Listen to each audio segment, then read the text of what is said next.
নমস্কার বন্ধুরা, আজকে আমি আপনাদের সাথে দারুণ ক্রিস্পি আর মজাদার একটা স্ন্যাক্স রেসিপি শেয়ার করব। শুধুমাত্র আলু আর ডিম দিয়ে যে এত মজাদার একটা স্ন্যাক্স হতে পারে আপনারা ভাবতেও পারবেন না। এটি বানানো যেমনই সহজ, খেতে তেমনই দুর্দান্ত। বাড়িতে গেস্ট আসলেও এই স্ন্যাক্সটা আপনারা বানিয়ে খাওয়াতে পারেন। তাহলে দেখে নিন বন্ধুরা কিভাবে আমি এই স্ন্যাক্স রেসিপিটা বানিয়েছি। আমার এখানে লাগবে 1 কাপ ময়দা, আপনারা চাইলে আটা দিয়েও বানাতে পারেন। আর দিয়ে দেব 2 টিস্পুন কুকিং অয়েল, আর সাথে স্বাদমতো লবণ দিয়ে দেব। এবার শুকনো অবস্থাতেই হাত দিয়ে সমস্ত কিছু ভালো করে মেখে নেব। এর মধ্যে যেই তেলটা দেওয়া আছে, শুকনো অবস্থাতেই তেলটা ভালো করে ময়দার সাথে মিশিয়ে নিতে হবে। এবার অল্প অল্প করে জল দিয়ে ময়দাটা ভালো করে মেখে নেব। এখানে একটা সুন্দর ডো তৈরি করে নিতে হবে, ঠিক রুটি বা লুচির জন্য যেরকম ডো তৈরি করি। আর একটা মজার ব্যাপার দেখুন বন্ধুরা, মাত্র 1 কাপ ময়দা দিয়ে আমার এখানে 10টার মতো স্ন্যাক্স তৈরি হয়ে যাবে। দেখুন ডোটা তৈরি করে নিয়েছি। এবার ওপর থেকে 1 টিস্পুন তেল দিয়ে দেব। তেলটা ভালো করে ডোয়ের গায়ে লাগিয়ে দেব। এবার ঢাকা দিয়ে আমি কিছুক্ষণ ডোটা রেস্টে রাখবো। এদিকে দেখুন দুটো আলু সেদ্ধ করে নিয়েছি, আর সাথে একটা ডিমও সেদ্ধ করেছি। একটা মিক্সিং বোল নিয়ে তার মধ্যে সেদ্ধ করে রাখা আলু আর ডিম এভাবে গ্রেট করে নেব। আলুটা চাইলে আপনারা হাত দিয়ে স্ম্যাশ করে নিতেও পারেন, তবে এখানে ডিমটা কিন্তু অবশ্যই এভাবে গ্রেট করে নিতে হবে। দেখুন এখানে আমার আলু আর ডিম গ্রেট করে নেওয়া হয়ে গেছে। এবার এর মধ্যে দিয়ে দেব 1/2 কাপ পরিমাণে মিহি করে কুচিয়ে রাখা পেঁয়াজ, আর সাথে দিয়ে দেব পরিমাণ মতো লঙ্কা কুচি আর ধনেপাতা কুচি। ঝাল আপনারা যেরকমটা পছন্দ করেন সেই অনুযায়ী দেবেন। দিয়ে দেব স্বাদ মতো লবণ, 1/2 টিস্পুন গরম মশলার গুঁড়ো, 1/2 teaspoon chaat masala, 1/2 teaspoon red chilli powder. এবার এই সমস্ত উপকরণকে হাত দিয়ে খুব ভালো করে মাখিয়ে নেব। দেখুন আমার এখানে ডিম আলুর মিশ্রণটা খুব ভালো করে মেখে নেওয়া হয়ে গেছে। অপরদিকে দেখুন ডোটা কিছুক্ষণ রেস্টে রাখার পর তারপর আবার ভালো করে মাখিয়ে নিচ্ছি। এবার ডোটাকে একটু লম্বাটে করে নেব, আর মাঝখান থেকে একটা কাট লাগিয়ে দেব, মানে ডোটা দুভাগে ভাগ করে নিয়েছি। এবার একটা লেচিকে হাত দিয়ে এভাবে পাকিয়ে নিচ্ছি। রুটির মতো করেই এটিকে বেলে নেব, আর উপর থেকে একটু ময়দা ছড়িয়ে দিচ্ছি রুটিটা বেলার জন্য। খুব বেশি পাতলা করে বেলবো না, রুটির মতোই এটিকে বেলে নেব। রুটিগুলো বেলার সময় প্রয়োজনে অল্প অল্প করে ময়দা ছড়িয়ে বেলে নিতে পারেন। দেখতেই পাচ্ছেন বন্ধুরা রুটিটা আমার এখানে বেশ বড় হয়েছে। এবার এর মাঝখানে আমি আগে থেকে বানিয়ে রাখা আলু আর ডিমের পুরটা দিয়ে দেব। যতটা পরিমাণে পুরটা বানিয়েছি তার অর্ধেকটা আমি এখানে দিয়ে দেব, আর বাকি অর্ধেকটা আরেকটা রুটির মধ্যে দিয়ে দেব।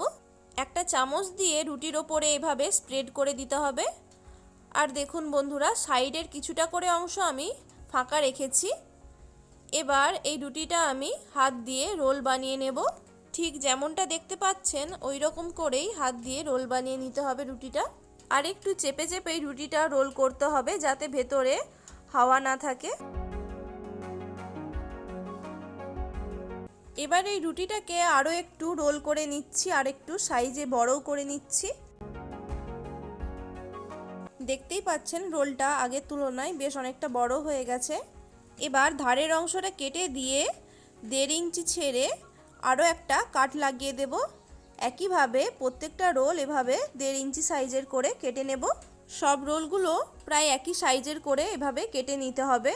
দেখতেই পেলেন বন্ধুরা একটা রুটি থেকে এইরকম 5টা রোল তৈরি হয়ে গেল। শেষের যে রোলটা ছিল তারও ধারের অংশটা কেটে দিচ্ছি একটু। এবার প্রত্যেকটা রোলকে আরও একটু হাত দিয়ে ঘুরিয়ে সমান করে নিচ্ছি। কাটার সময় এই রোলগুলো অসমতল হয়ে গেছিলো, সেই জন্য হাত দিয়ে ঘুরিয়ে রোলগুলোকে সমতল করে নিচ্ছি।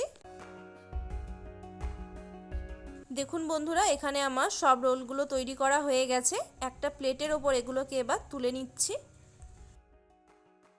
বন্ধুরা আমার এখানে দেখুন দুটো রুটি থেকে 10টা রোল তৈরি হয়েছে।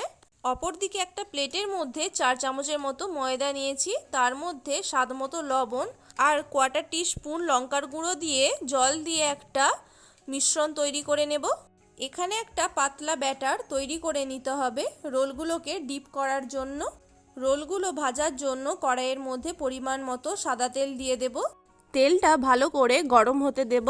এখানে রোলগুলোকে আমি শ্যালো ফ্রাই করব। এবার প্রত্যেকটা রোল নিয়ে ময়দার ব্যাটারটার মধ্যে ডিপ করে তেলের মধ্যে একে একে ছেড়ে দেব। আপনারা চাইলে এখানে ময়দার পরিবর্তে কর্নফ্লাওয়ারও ব্যবহার করতে পারেন। এই প্রসেসে নাস্তাগুলো ভাজলে নাস্তাগুলো আরও বেশি মুচমুচে হবে। গ্যাসের ফ্লেমটা লো টু মিডিয়ামে রেখে নাস্তাগুলো বেশ কিছুটা সময় ধরে ভেজে নেব। এক পিঠটা মোটামুটি ভাজা হয়ে গেলে অপর দিকটাও উল্টে ভেজে নেব। এই রকমই মিডিয়াম ফ্লেমে নাস্তাগুলোকে উল্টে পাল্টে লাল করে ভেজে নিতে হবে। এখানে ডিম ছাড়াও নাস্তাগুলোকে শুধুমাত্র আলু দিয়েও বানানো যায়, সেক্ষেত্রেও কিন্তু খেতে খুবই ভালো হয়। দেখুন বন্ধুরা, বেশ লাল করে আমার নাস্তাগুলো ভাজা হয়ে গেছে। এবার এগুলিকে তেল থেকে ছেঁকে তুলে নেব। নাস্তাগুলো ভেজে নেওয়ার পর একটা পেপার টাওয়েলের মধ্যে রেখে দেব, যাতে এর মধ্যে থাকা এক্সট্রা তেল শুষে নেয়। দেখুন এখানে আমার প্রথম ব্যাচের রোলগুলো ভাজা হয়ে গেছে। এবার পরের ব্যাচে বাকি রোলগুলোকেও ভেজে নেব। সব রোলগুলো আমার ভাজা হয়ে গেছে। বাড়িতে গেস্ট আসলে বা ছোট বাচ্চারা বায়না করলে এইরকম এগ পোটাটো রোল বানিয়ে খাওয়াতে পারেন। রেসিপিটা কেমন লাগলো অবশ্যই কমেন্ট করে জানাবেন। ভালো লাগলে ভিডিওটিতে একটি লাইক করে দেবেন। সবাই ভালো থাকবেন, সুস্থ থাকবেন। ধন্যবাদ।